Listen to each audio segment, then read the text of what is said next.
TET pass होण्यासाठी फक्त 45% गुण हे पुरे पडणार आहेत का? होय. शिक्षकांसाठी मोठा बदल येणार आहे का? सरकार काय निर्णय घेणार? नमस्कार मित्रांनो, आज आपण पाहणार आहोत टीईटी परीक्षेबाबत एक मोठी आणि धक्कादायक अपडेट, जी लाखो शिक्षकांच्या भवितव्यावर मोठा परिणाम करू शकते. सध्या टीईटी पास होण्यासाठी खुल्या प्रवर्गासाठी 60% म्हणजेच 150 पैकी 90 गुण आवश्यक आहेत. तर आरक्षित प्रवर्गासाठी 55%. पण आता शिक्षक संघटनांनी एक मोठी मागणी केली आहे.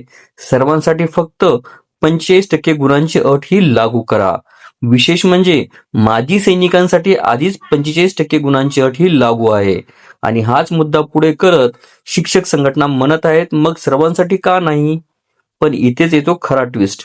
हा निर्णय राज्य सरकार घेऊ शकतं का? कारण टीईटीचे नियम ठरवते एनसीटी, म्हणजेच राष्ट्रीय शिक्षक शिक्षण परिषद.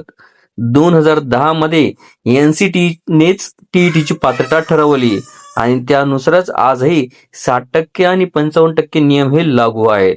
म्हणजे नियम बदलायचा असेल तर आधी एनसीटीचे निकष बदलावे लागतील. दरम्यान शिक्षण विभाग आता यावर चाचपणी करत आहे आणि तामिळनाडूच्या निर्णयाचे अभ्यास केला जातोय. याच दरम्यान एक मोठी डेडलाईन ही समोर आली आहे. 1 सप्टेंबर 2027 पूर्वी 1.7 लाख शिक्षकांना टीईटी पास करावी लागणार आहे. म्हणूनच जून महिन्यामध्ये पुढची टीईटी परीक्षा होण्याची शक्यता आहे. पण खरा प्रश्न अजूनही तसाच आहे.